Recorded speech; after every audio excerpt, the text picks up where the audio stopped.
Օրինակ ծխախոտը շատ սիրուն տուփ ունի։ Առողջ ապրելակերպը սիրուն տուփ չունի։ Մեր ամբողջ խնդիրն է, որ առողջ ապրելակերպը բրենդինգ ունենա։ Մեր խնդրեմը այն չի,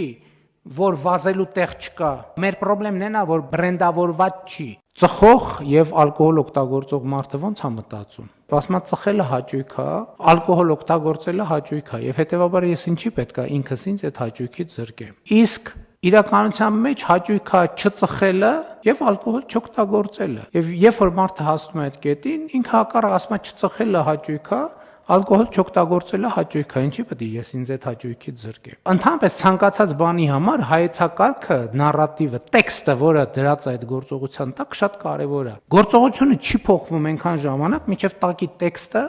այսինքն սոֆտը, ծրագիրը չի փոխվում։ Եվ հետեւաբար, այո, առողջ ապրելակերպը պետք է ինքը նաև դառնա շահավետ, որը պետք է արտահայտված լինի կոնկրետ բոնուսներով, կոնկրետ հնարավորություններով եւ այլն եւ այդպես շարունակ։